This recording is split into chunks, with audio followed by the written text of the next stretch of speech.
Cortella, você é corintiano, Cortella? Não, eu sou, na minha família, metade da terra é corintiana, outra boa parte é São Paulina, e eu sou o único que torce com alegria para o Santos, desde que em Ó, Londrina vivi e de lá saí. E continuo santista até hoje. O Neto jogou no Santos, né? é. Muitos o Jogou fizeram, e eu não, tive o né? gosto. O Neto Né? não jogou no Jogou. Santos, ele enganou Essa no é porque ele Santos, ficou né? pouco tempo, mas fez. É. Né? E eu sou santista desde 1960. Você não tinha ainda 3 anos de idade, eu já torcia para o Santos, porque eu nasci Cara, em 54 e você em 57. Né? mas o Santos foi o segundo time de todo mundo, exatamente por causa do Pelé, né? Exatamente. E É eu tive o brincadeira. gosto de ver o Pelé jogar muitas vezes no Pacaembu, porque quando mudei para São Paulo eu tinha 13 anos de idade, e talvez você se lembre, menor de idade não pagava, né, durante Não essa pagava. época, no final dos anos 60, e depois, a partir do segundo tempo, os portões eram abertos na hora do intervalo, então eu vi Santos, Corinthians, Palmeiras, São Paulo, Portuguesa, Juventus, até o comercial de Ribeirão Preto eu vi jogar várias vezes. Que é meu time. Eu É, sei. e pra você ter uma ideia, Cortella, a única vez que eu vi o Pelé jogar na minha vida foi no campo do Comercial, Palma Travassos, em que ele tinha um marcador que ele dizia que era o melhor marcador. Aí o cara não dava porrada nele, ele fazia gol pra caramba. Mas eu comendo tremoço com meu pai na arquibancada do estádio de Palma Travassos, isso, sei lá, foi lá pelos idos de 66, em que havia cada time. Eu vou te contar uma coisa. No comercial tinha Nossa. Carlos César, Jair Bala. E o Santos, então, não preciso nem falar, era uma seleção Não. brasileira. Bom, o Bom, Cortella é indiscutivelmente um dos maiores filósofos que eu já vi na minha vida, isso incluindo os obrigado. internacionais e os que eu fui muito habituado a ler durante o meu período de educação. Né? O Cortella, além de ser um filósofo extraordinário, é uma figura fantástica que eu tive o prazer e a emoção de dividir algumas transmissões, como vinda do Papa ao Brasil, e daí por diante. É isso. Exatamente, foi Foi, mesmo, coisa para mim boa. foi uma emoção. Eu estava mais emocionado com o Cortella do meu lado do que com o Papa chegando. E E o olha que Cortella. naquele momento nós estávamos É, dois dividindo a palco, nós em pé, um é, batendo o ombro no outro. Você na é. TV usava 2 pontos, não sei se usa ainda, Eu o uso. indicador orelha. É, Eu sei que o Papa, o carro dele enroscou, não sei se você lembra, foi o Papa foi. anterior, que ainda está vivo, Foi, não ficou. o atual também, É, mas é. um enroscou na Avenida Pacaembu, quando o Papa estava passando, e a gente ali no ar fazendo a conversa. Muito bom isso da Atena. Você caipira de Ribeirão Preto e eu caipira de Londrina, as coisas elas Não. acontecem mesmo com o Papa enroscando no caminho. Mas, Cortella, a gente está aqui para falar. Me disseram que era para falar. Você fala sobre tudo, né? Aliás, eu tenho todos os livros do Cortella, todos, sem exceção, eu Bom, tenho todos os livros do Cortella. E um dos livros aconteceu uma história muito louca, cara. Eu comprei o livro saindo de. As probabilidades matemáticas disso, eu acho que chegam próximo de 0,1. É a mesma coisa que ganhar na loteria. Porque eu comprei o livro no aeroporto de Congonhas, num determinado horário, de um determinado tempo, de um determinado espaço, enquanto o mundo era mundo antes dessa pandemia. E estávamos eu e minha mulher, eu peguei o livro e embarquei para Goiânia. E o avião atrasou, mais uma colocação, uma variável na probabilidade matemática. Eu peguei comprei o livro e falei para minha mulher assim, poxa, eu preciso ligar pro Cortella, que eu gostaria que o Cortella assinasse esse livro aqui. Cara, é inacreditável. Eu não gosto de contar isso, que as pessoas não acreditam. Mas a hora que eu cheguei em Goiânia, o avião demorou para abrir a porta, sei lá por quê. E uma outra variável, desci no aeroporto novo de Goiânia, que estava recentemente ótimo. inaugurado. É, E aí é. desci no aeroporto, a hora que eu vou passar para a sala de desembarque, o primeiro cara da fila no embarque era o Cortella. Eu não acreditei. É mesmo. Eu falei, É mesmo. Cortella, você não acredita, mas aconteceu isso. Ele rapidamente assinou para mim, mas é por isso que eu tenho que, no mínimo, se você não acredita em Deus, acredite nas possibilidades matemáticas e sempre pense bem. Porque se você Que bom, pensar você sabe coisas que boas, a acontecem. ciência A ciência chama isso de simultaneidade. Nós chamamos de coincidência. Outros chamam, é claro, de algum empurrão das forças. Por quê? Primeiro, para eu poder assinar o livro, você tinha que estar com ele na mão.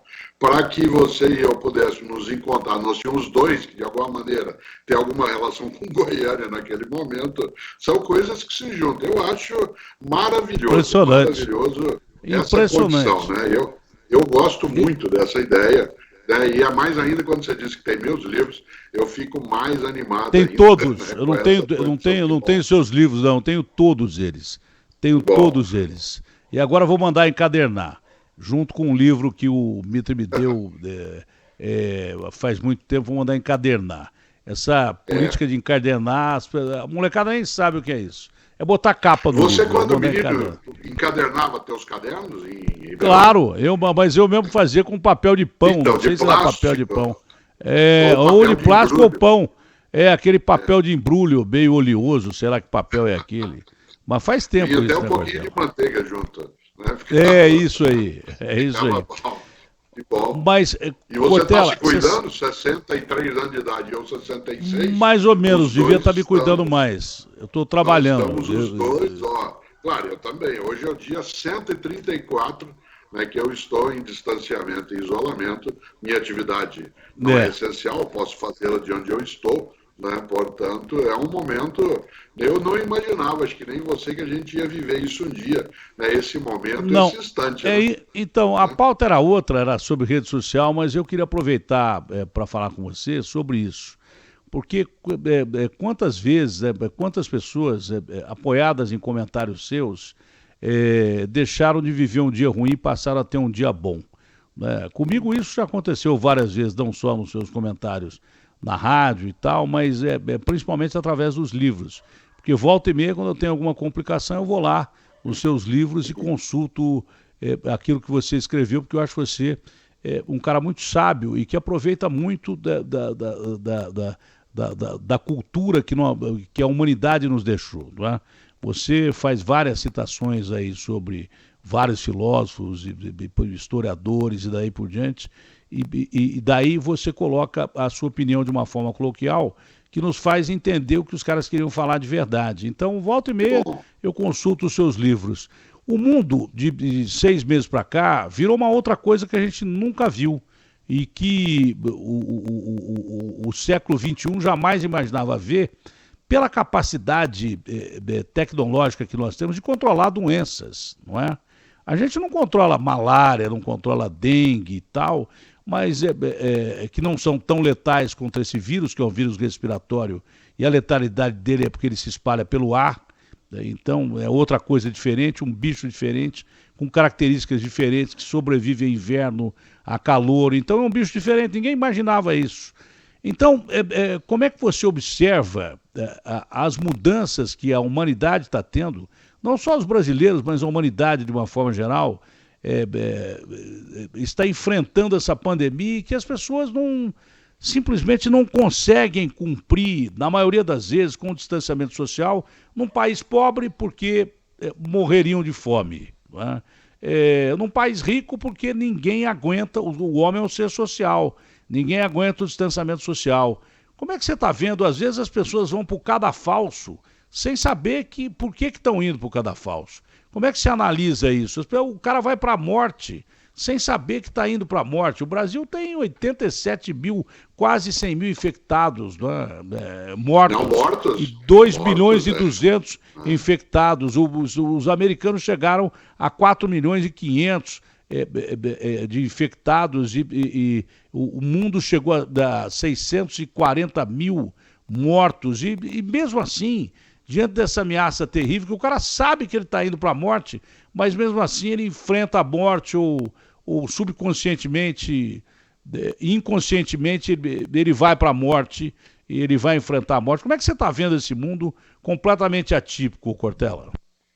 Olha, Datena, veja que há pessoas que não têm como não ir para a frente de combate. Essas pessoas, nós temos que cuidar mais delas, porque elas cuidam de nós.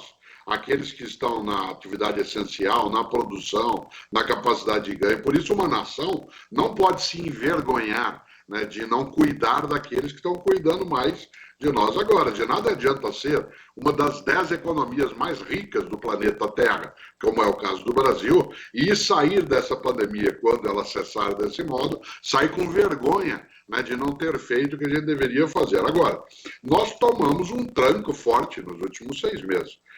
Quando você fala da tecnologia, né, dos meios de comunicação, né, das alternativas, nós estamos habituados, Datena, que a ciência indicasse respostas rápidas para as nossas coisas, que a gente tinha um problema e logo aparecia. Nos pareceu que a última vez que isso tinha nos assustado tanto foi com o HIV, quando ele veio em 1982, que não tem uma vacina, mas tem uma estrutura de controle que é muito mais forte. E nós, naquela época, em 1982, não achávamos ainda, né, uma alternativa. Nesse momento, nós, mais do que até espantados, a gente está um pouco irritado, entre aspas, com a ciência, porque com todo o esforço que ela vem fazendo, né, nos pareceria que ela ia entregar, né, para nós uma alternativa. Eu me lembro que a última vez que eu saí, né, que foi no dia 15 de março, que saí por uma atividade, um domingo, ali naquele momento nós não tínhamos nenhum morto, nenhuma fatalidade. E se dizia assim, o pico será, e eu estou falando de março, o pico será em abril. Aí em abril se disse, o pico será em maio, depois o pico será em junho. E nós fomos nos tornando estáveis. E aí na tua questão, como é que um ser humano, de modo deliberado, intencional e sem necessidade, se coloca vulneravelmente nos lugares? Aí já é uma manifestação, né, um pouco, não de inquietude, não de impaciência, mas de tolice. Porque quem não precisa, não existe a menor razão, né, para ir buscar aquilo que é um dano, alguma coisa que nos faz mal. Por isso, é algo muito sério, né, para se levar de uma maneira mais até, né, distraída. Acho que quando você todos os dias no rádio e na TV mostra, né, os efeitos que nós temos, de repente, e aí concluo, nós encontramos um Brasil que a gente não conhecia tanto, né? Ele não estava tão à mostra, né? Ele não vinha com tanta força como de repente ele veio agora, quando a gente viu precariedades, dificuldades, né? Nunca se imaginaria que uma coisa como essa ia atrapalhar a vida, entre aspas, do flanelinha, né, que toma conta de carro e que ficou sem trabalho, desde alguém que é industrial até alguém, como é o teu caso ou o meu, que precisa atuar em casa, né, para poder as coisas. Portanto, é um transtorno que eu não imaginei que na nossa geração, falando daqueles que nascemos nos anos 1950 e que viemos, né, você nasceu pouco mais de 10 anos depois do fim da Segunda Guerra Mundial, eu 9 anos depois dela, não imaginei que a gente ia ter um momento como esse. Ainda bem que os nossos avós diziam, acho que os seus também, não há bem que sempre dure, nem mal que nunca se acabe, né? Falando em tecnologia, refaz a conexão com o Cortella, que é fundamental. O Cortella não é meu entrevistado, eu sou fã do Cortella, porque eu adoro as opiniões do Cortella. Então refaz a conexão dele, porque se ficar com esse som ruim, ninguém ouve. Então é melhor a gente refazer um segundinho só, Cortella. Desculpe a nossa falha aí, como diz o cara da Globo, a gente vai refazer a conexão para continuar esse papo, que eu acho muito importante. Cortella disse coisas fundamentais aí. Porque é tolice mesmo você se arriscar a perder a vida se você não tem necessidade de trabalhar presencialmente, por exemplo, né? Agora, eu nunca critiquei as nossas periferias que foram trancadas já, contaminadas, talvez lá atrás, se você tivesse fechado antes da contaminação, a gente poderia até dizer, olha, você não podia sair de casa, mas o cara na periferia ele saiu de casa porque senão ele morria de fome. Então foi por isso que nós tivemos esse número de casos no Brasil. Né? É por isso, o cara não tem. Dizia, né, que quem não tem alternativa precisa ser apoiado por quem tem alternativa. Né? É meio estranho que nós esqueçamos que a humanidade só deu certo por conta da nossa capacidade de cooperação. de colaboração. Se nós não colaboramos, não há o que fazer. Né? E, nesse sentido, todos os esforços que a gente tem, né, de movimento de solidariedade, não só daquilo que o governo tem de fazer, porque é a obrigação de governo, mas o governo não tem que fazer tudo o tempo todo. Tem aquilo que é a sua tarefa. Ela é agora algo que no movimento solidário é muito forte. Você viu, houve redução de mais de 70% de doações, né, às entidades que dão apoio a quem de nós cuida, porque parece a gente vai habituando, né, Datena, com aquilo que é horroroso, e de repente o horroroso fica normal. Não dá, né? Esse negócio de novo normal não tá nada engraçado. Pelo contrário, melhor o velho antigo. Agora, você é um cara que tem muitas opiniões bacanas e que ajuda as pessoas a entenderem o que está se passando, de uma forma que as pessoas entendam, não é? Por exemplo, vai ser muito difícil a gente voltar às atividades, principalmente antes da vacina. É possível que depois da vacina haja até exageros. Eu estava lendo de madrugada que, graças a Deus, são 3 as vacinas que estão aí já praticamente na fase 3, praticamente não, já estão na fase 3 e 2 delas nós temos aqui. Eu estou em dúvida se a vacina da China é a mesma que nós temos aqui, porque tem várias vacinas chinesas.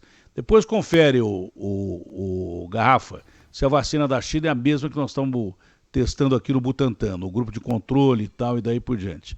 Mas a vacina de Oxford é a que está mais adiantada, até mais do que a do Trump. Só que o Trump botou ontem $1 bilhão na pesquisa, botou 490 milhões a mais. Então, eles estão investindo na vacina, na tecnologia de produção da vacina com a Pfizer, com a Moderna, só nessa vacina da Moderna, $1 bilhão.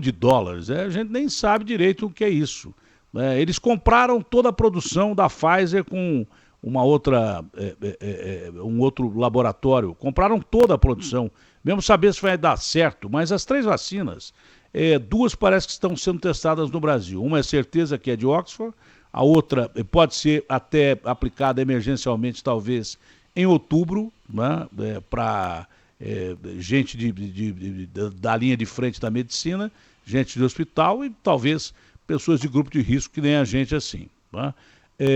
Então essa vacina de Oxford é a que está em primeiro lugar. A Moderna vem na sequência e a chinesa também está avançada. Se a vacina do Butantan for a mesma que está nessa linha de aprovação, nós temos 2 vacinas aqui dentro do Brasil com probabilidade de fabricação em massa. Isso o Butantan é muito bom, é o melhor do hemisfério sul em fabricar vacinas, e a Fiocruz também. Então a gente já estaria garantido. Você não tem a dúvida que quando sair a primeira vacina, os países ricos vão comprar tudo que tem, e aí a gente, se não tiver a vacina aqui, a gente está ferrado. Agora, o Cortella, mesmo com a liberdade sendo dada ao cidadão, não é? O cara fala assim, agora eu vou abrir bar e restaurante, agora eu vou abrir shoppings.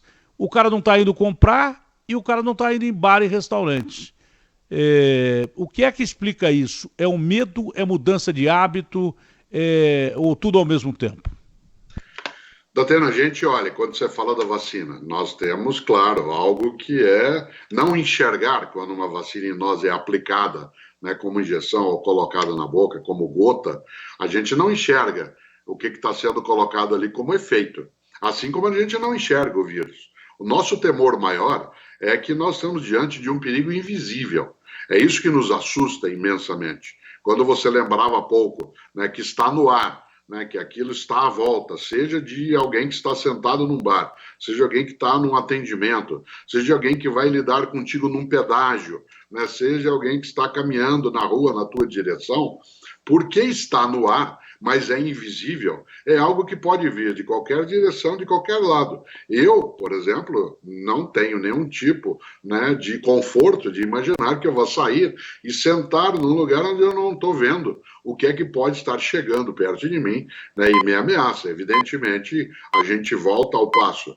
Mesmo que a vacina venha, e ela virá, né, em algum momento em larga escala, demorará demais, Datena, você sabe disso, e eu também, para que haja imunização do conjunto da população, ou pelo menos dos 40% necessários inicialmente, para que se possa diminuir, né, a propagação do vírus. Agora, não é inesperado.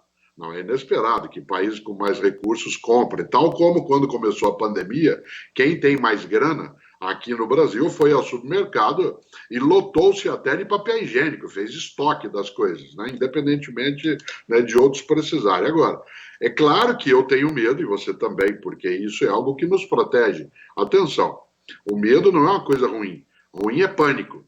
Medo é uma coisa boa. O medo te deixa em estado de alerta. Ruim é pânico. Quando eu saio caminhando, agora não mais, mas quando eu saía caminhando, em qualquer horário, no bairro onde eu moro, em São Paulo, eu tenho que ter medo de ser assaltado, tenho medo de tropeçar, eu preciso ficar em estado de alerta. Pânico já é outra coisa. O problema é que esta epidemia, e ela, para nós, é no mundo uma pandemia, ela gera pânico, mais até do que medo. Como a gente não sabe de onde vem, pode vir de qualquer lugar. Nessa hora, tem mesmo que tomar as cautelas mais fortes, né, Datena?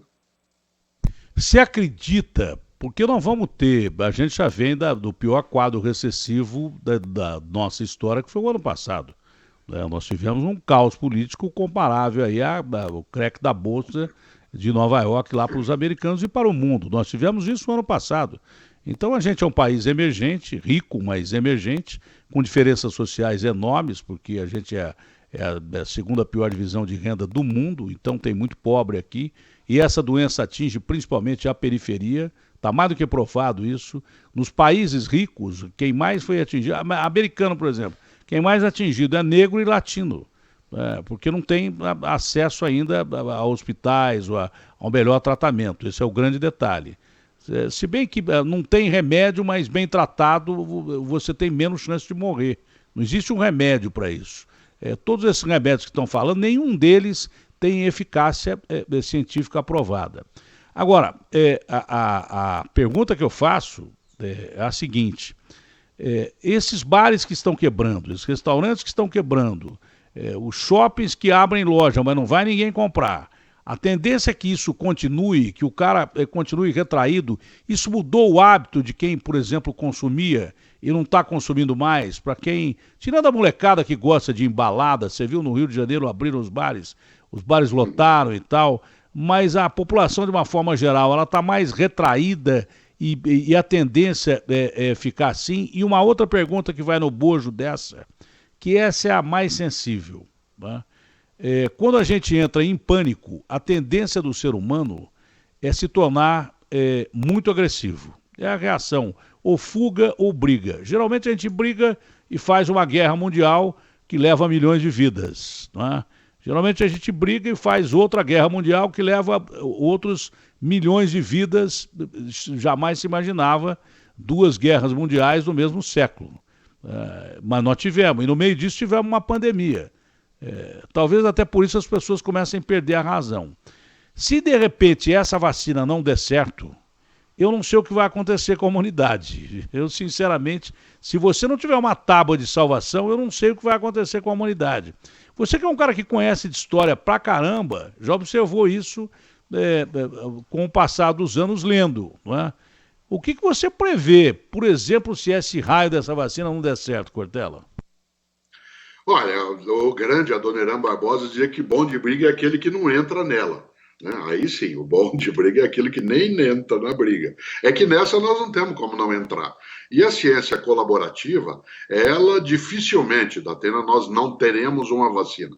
A probabilidade de nós não termos alguma vacina, ela é quase nenhuma por conta até, né, dos avanços que se teve, embora se saiba que o vírus é mutante, ele pode mudar, né, como o vírus, né, da gripe muda, né, quase que anualmente, aí você tem que alterar a maneira de enfrentá-lo. Meu temor maior não é nem a vacina. O temor maior é a condição econômica que se agravará. Quando você pergunta, será que as pessoas mudaram, né, o hábito, elas estão agora mais cautelosas? Se num primeiro momento a retração, né, você falava de pessoas mais retraídas, a retração ela vem, né, por conta do vírus circulando, num segundo momento é a retração por falta de recursos financeiros. Todas as atividades foram impactadas, Né? Quem diria que até há 4 meses os aplicativos de transporte eram um grande negócio e uma alternativa para quem não estava empregado dele fazer isso, e agora há uma temeridade maior pelo uso disso por conta da eventual contaminação em algo que você não sabe como está sendo usado. Quem diria, né, que nós iríamos ter o comércio ambulante, que dá segurança, né, econômica mínima para uma parte das pessoas, com o tipo de rarefação, né, de diminuição que ele está tendo. Eu acho que você lembra muito bem, né, você fala várias vezes com o pessoal do Corpo de Bombeiros, né, que no nosso estado de São Paulo é militar. Uma das coisas boas que o bombeiro lembra é que todo animal, para ele poder não ser mais bruto do que poderia ser, ele precisa encontrar rota de fuga. Rota de fuga. Né? Se você não encontra uma rota de fuga, a agressividade ela fica imensa. É por isso que quem no bombeiro sabe, quando vai capturar um animal mais bravo, que você precisa ir, inclusive, meio de lado, para que ele enxergue uma rota de fuga, senão, se ele não enxergar, ele só terá uma alternativa, você, né, que é pular em cima de você. Nesse sentido, nós temos de oferecer-nos a quem não tem tanta condição e a outros, rotas de fuga. Eu não tenho essa mesma crença, e você está certo, né, quando fala da nossa distribuição de renda, mas eu não tenho essa mesma crença que alguns têm, de que o país não terá recursos. Ora, numa situação de guerra, como você lembrou, numa situação de guerra, como já aconteceu no século XX, é preciso juntar todo o dinheiro, todo o recurso material existente para ultrapassar aquela fase. Agora, é a mesma coisa. Haverá perda de padrão de qualidade de vida para muitos? Sem dúvida, já está havendo. A vacina, ela virá sim? Será que até lá nós vamos sossegar? De maneira alguma. Voltando e por fim, né, a tua grande questão, como é que isso na história, né, aparece? Que a gente acha, né, um momento posterior onde se pode acalmar um pouco, mas se as autoridades públicas elas não oferecerem formas de diminuir, minimizar, né, as carências imensas, é claro que a brutalidade ela será a marca da convivência. E aí, evidentemente, que nenhuma espécie, né, a nossa é uma delas, sobrevive se ela entra em confronto interno, porque hoje nós temos um inimigo poderoso, o vírus.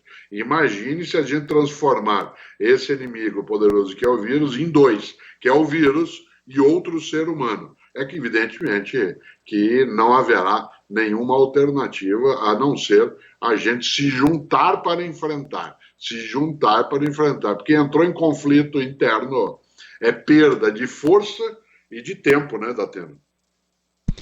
Duas coisas que eu nunca esqueço, duas frases do Stephen Hawking que eu nunca esqueço. Se os alienígenas chegarem aqui, nós seremos os índios, né? Porque nós eliminamos a comunidade indígena toda das Américas, né? Nós, que eu digo enquanto mundo, acabamos com os índios todos, né?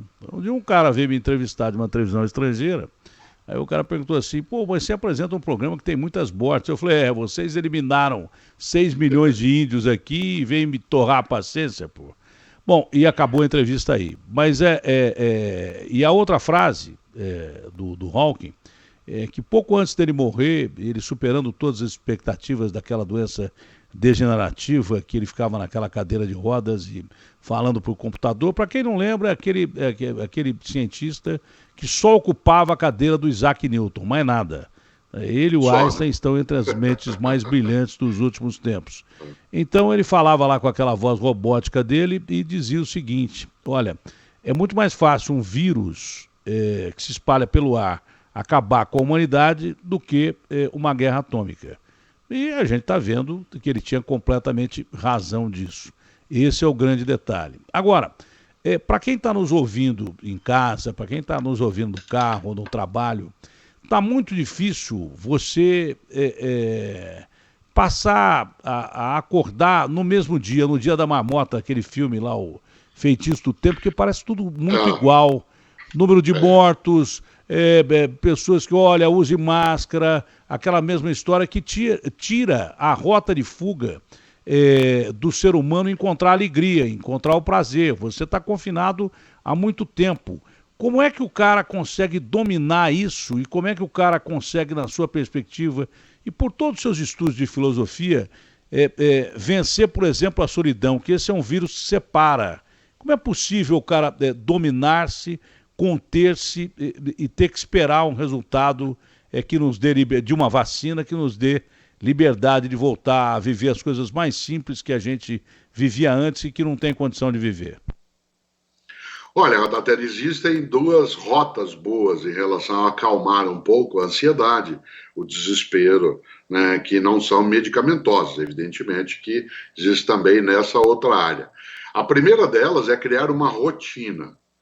Rotina não é monotonia. Por exemplo, você tem uma atividade rotineira e essa rotina organiza o teu dia e faz com que você seja menos ansioso, porque você sabe que tem coisas a fazer e coloca essas coisas a fazer distribuídas no tempo do dia. Levanta cedo, organiza, faz toda a leitura, faz o programa de rádio, se prepara para ficar horas no ar ao vivo na televisão, tem o teu contato de vida. Isso é rotina.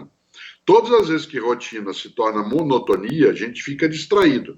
É visível quando alguém, né, está dentro de uma rotina em que ela, ao ficar automática, ela se transforma em monotonia. Por isso, é necessário, em algum momento na rotina, que ela ganhe, né, uma novidade, e essa novidade é quase alterar aquilo que você vai comer naquele dia, com quem você vai conversar, né, a leitura que vai fazer e assim por diante. Mas rotina ordena o tempo. E ao ordenar o tempo faz com que isso acalme um pouco as ansiedades que a gente tem. A segunda coisa que diminui, né, esse tipo de desânimo, ou até, como eu lembrava, né, de sufocamento, é fazer com que aquilo que você tem de fazer e pode fazer seja útil, não só para você, mas para outras pessoas. Todas as vezes que eu, Cortella, ou você da Atena, sei que algo que estou fazendo serve para diminuir o sofrimento, aumentar o esclarecimento, afastar aquilo que perturba, né, a vida das pessoas, deixando-as alertas, é preciso, acima de tudo, que a gente tenha noção de qual é a validade daquilo que a gente faz. Mesmo que eu esteja sozinho, e essa é a tua questão, mesmo que eu esteja sozinho, eu não sou incapaz, né, de me comunicar, não sou incapaz de, usando as redes sociais, oferecer pensamentos, reflexões para outras pessoas. Nesse sentido, né, a única coisa que quebra esta lógica é saber, né, que, primeiro, aquilo que vivo não é inútil, porque haverá um momento em que poderá cessar e vai cessar. Segundo, que aquilo que eu passo, ao ser distribuído no dia, não é tempo perdido. A pior coisa é chegar no final de um dia como hoje e achar que perdeu o dia. Isto é, que perdeu tempo. Nesta hora, o Stephen Hawking, que você tão bem menciona, escreveu uma breve história do tempo. Ele está certo, né, em relação ao fato de que nós, de modo algum, né, podemos deixar de lado aquilo que nos dá um sentido. Você já imaginou? Se eu fosse alguém como Stephen Hawking, com aquele tipo de doença que o atingiu, ele, em vez de desistir da Atena, ele foi para cima. Ele procurou alternativa, ele continuou fazendo o que fazia, né? Nessa hora é vergonhoso até que eu, Cortella, em alguns momentos reclame, né, de alguma dificuldade que eu tenha, porque quando eu olho aquilo que fez o Stephen Hawking pela humanidade, pela ciência em geral, né, sem ter a menor condição física de fazê-lo, talvez eu precise inventar melhores meios de ser mais contributivo. Quando se sente útil, torna-te necessário alguém, dizia o filósofo Emerson, torna-te necessário alguém. Por último, né, alguém que era contemporâneo, né, conterrâneo do Stephen Hawking, que foi o Saint-Exupéry, não um conterrâneo de cidade, mas de continente, né, da Europa. Exupéry dizia, e aparece lá também, né, no Pequeno Príncipe, cada um é responsável por todos. Cada um é responsável por todos. Nessa hora, né, diminui um pouco o sufocamento. Olha, o Stephen Hawking é a maior prova disso. Ele ficou aprisionado em quarentena dentro do corpo dele a vida inteira. Com 30 anos de idade, a perspectiva de vida dele era 24, com 30 ele já estava no lucro, acho que foi na Suíça que ele foi dar uma palestra, como você sempre dá. Ele morreu, ele teve 3 paradas cardíacas. E aí disseram, olha, ele vai para a cadeira de rodas e em 5, 6 meses ele vai morrer. E ele morreu com 74 ou 75, até 76 anos, não sei. Foi essa idade que ele morreu e morreu há pouco tempo.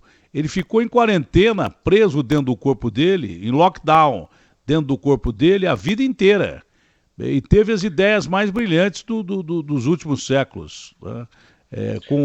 Com Einstein divide a maior cabeça do século XX e século XXI, porque ele morreu nesse século, foi há pouco tempo atrás. O cara ficou preso dentro do corpo dele, preso dentro do próprio corpo. Imagina que coisa terrível. Esse é o maior exemplo de lockdown humano que eu já vi na minha vida, e produtivo. Isso é importante, o que você falou, é fundamental você continuar produzindo. Agora, uma outra pergunta, são perguntas simples do dia a dia, mas é na simplicidade que eu acho que existe a melhor forma de você ajudar alguém, e é isso que você faz com os seus livros, transformando ideias filosóficas tão complexas, né, de uma maneira coloquial do cara entender. Então, o seguinte, o cara que sai e tem alguém da família que fica em casa, né, ou porque é do grupo de risco, né, ou porque trabalha de uma maneira emergencial, não está trabalhando no seu trabalho. Lógico que a pessoa que está presa dentro de casa, o estresse dela é terrível, ninguém vai negar isso, que ela passa por estresse, por isso que eu perguntei como é que você faz para aliviar esse estresse.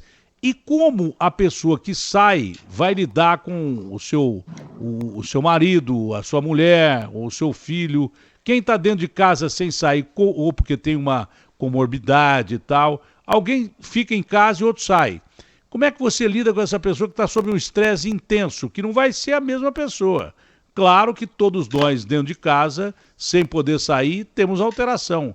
Como é que as pessoas lidam, o sujeito da família que sai, como é que as pessoas têm que lidar com quem está dentro de casa, Cortella? A gente tem de lembrar, Datena, que esse é um momento circunstancial, isto é, ele não é algo que vai ser definitivo, né, na nossa convivência.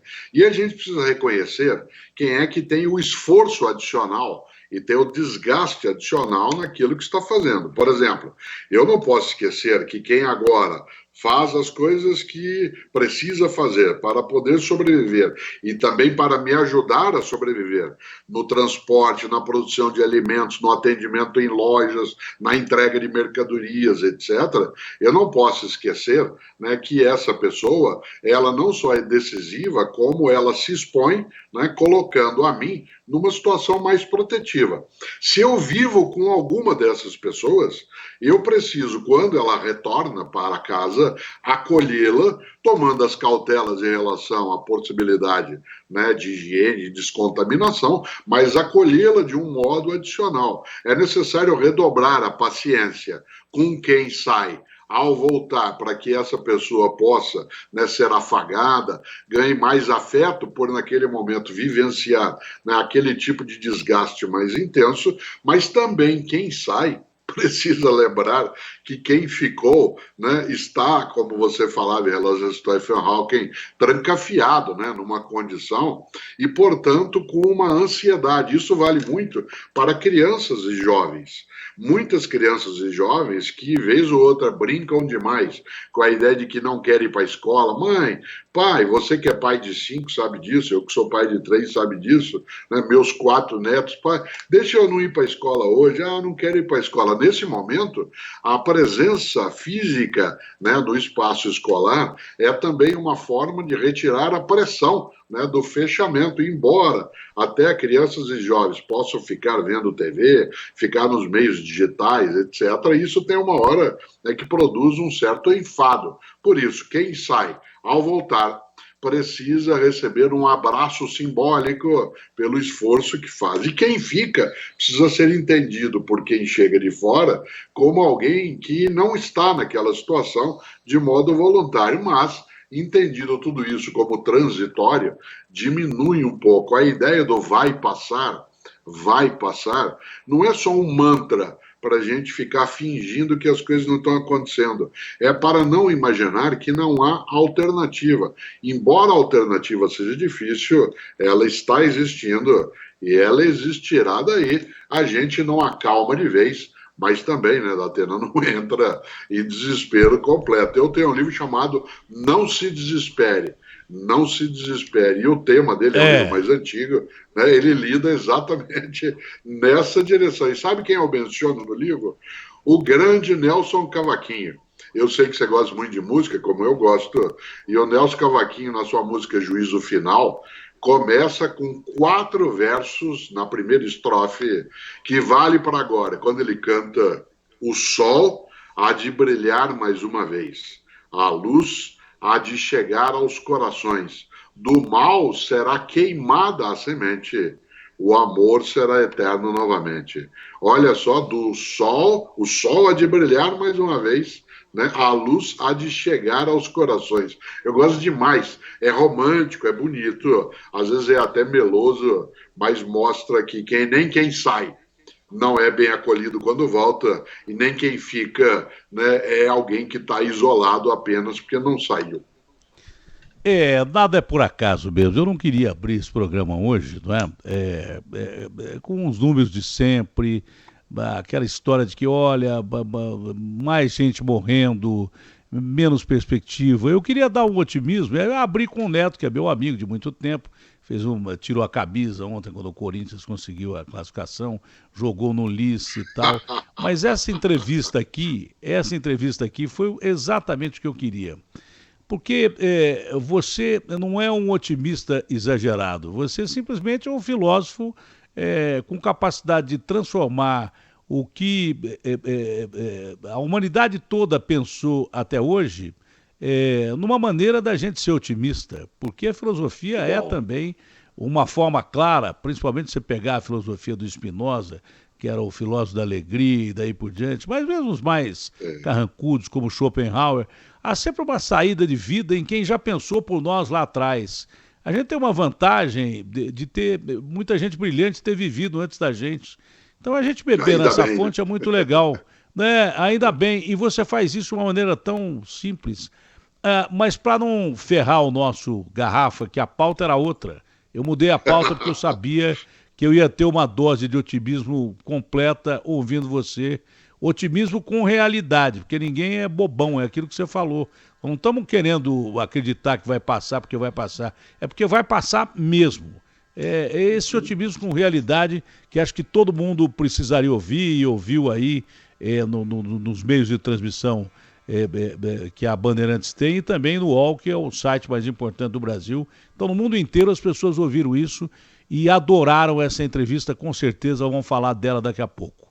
Mas você tem que seguir a sua rotina, que mesmo em casa você é muito ocupado. Para encerrar, eu vou fazer a pergunta da pauta, porque senão vão brigar comigo e dizer que eu não cumpro pauta. Então é a seguinte, a pergunta é sobre as redes sociais, né? Você que é um cara que é campeão de rede social, tem muita gente na rede social que te acompanha, sobre essa decisão da Justiça em bloquear a conta de bolsonaristas. Até quem eu não vi o que o Sakamoto comentou, eu gosto muito do Sakamoto, eu adoro os artigos do Sakamoto, mas eu vi só um trecho do que o Sakamoto falou. Apesar de eu ser massacrado, eu sou contra, eu acredito que seja isso. Você também é a favor da liberdade total nas redes sociais, desde que isso não atinja coisas criminosas, como ameaça de morte e xingamentos desnecessários e tal. Mas você acha que isso é um controle da rede social? Essa atitude da Justiça foi um controle da rede social ou não? Datena, é necessário que a gente preserve que o artigo 5º da nossa Constituição garante, que é a liberdade de expressão, de pensamento e manifestação, mas essa liberdade ela não é irrestrita, isto é, ela não é soberana, ela é autônoma. Você é autônomo para dizer o que você pensa, você não é soberano. Né? Uma pessoa autônoma é aquilo que tem liberdade no campo, né, daquilo que não colide com as normas da vida coletiva. Um soberano é aquele que faz o que ele quiser, independentemente dos outros existirem. O que a lei precisa hoje no Brasil é combater a organização criminosa dentro das redes sociais, que de modo, né, anônimo, que a nossa Constituição veda, e segundo, de modo organizado simula verdades e aí produz um mal na sociedade. No mais, acho que todo grupo pode se manifestar, né, como entende de modo correto, e se fizer algo que faz mal, mas identificado, e não escondido nem acovardado, e não simulando ser uma pessoa quando é apenas, né, um robô não declarado, essa pessoa ela pode se manifestar como ela desejar. E a justiça não poderia travar nada que não seja ilegal. Afinal de contas, a liberdade de pensamento é decisiva. Só para você ter uma ideia, nosso grande Zé Paulo de Andrade, né, ele em 1992, quando ele teve um problema de coração, você se lembra, né, um problema cardíaco, eu era secretário de Educação na cidade de São Paulo. Né, e ele batia bastante no governo que eu fazia parte como análise crítica, não batia pelo gosto de acordar de manhã, né, para fazer isso. E ele, né, estava como um dos principais críticos do governo, né, do qual eu participei.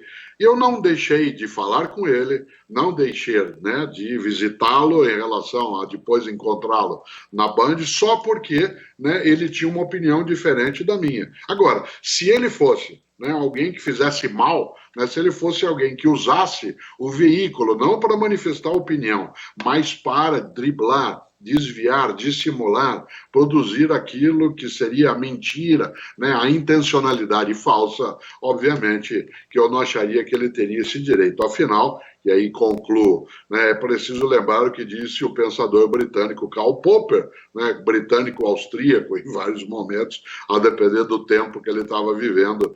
O Popper dizia, cuidado, é preciso ser intolerante com os intolerantes. Porque os intolerantes usam a tolerância para acabar com a tolerância. E o mundo das redes sociais, ele serve para abrir a porta. E ela só pode ser fechada, essa porta, quando for ilegal aquilo que estão fazendo. De maneira geral, o pensamento que o Sakamoto levanta e que você agora retoma é o que eu tenho também, Datena. É o meu também. Bom, eu diria que isso aqui não foi uma entrevista, foi um prazer, porque eu converso com um ídolo meu. Obrigado. Que eu tive a oportunidade de dividir o microfone algumas vezes na Bandeirantes e fico muito feliz em estar falando contigo. É por isso que você tem tanta gente que te adora, tanta gente que te segue, tantos leitores, tantos ouvintes, telespectadores, e que você continue assim. Um exemplo que é para nós aqui que estamos tentando seguir a nossa vida. Você é um exemplo e essa entrevista foi, a meu ver, realmente uma reunião de ideias otimistas que vai nos ajudar a seguir enfrentando esse mal terrível que a humanidade está enfrentando. Enfim, diria um amigo meu lá do interior, que conversa boa, hein? Conversa boa essa. Foi uma conversa boa, Cortella. Um abraço grande. Que bom, obrigado. Abraço. Vamos lembrar sempre o que diz o caipira. Ou senta e chora, ou levanta e enfrenta. Ou senta e chora, ou levanta e enfrenta. Então a gente levanta e enfrenta. Abraço, Datena. Essa é boa. Ou senta e chora, ou levanta e enfrenta.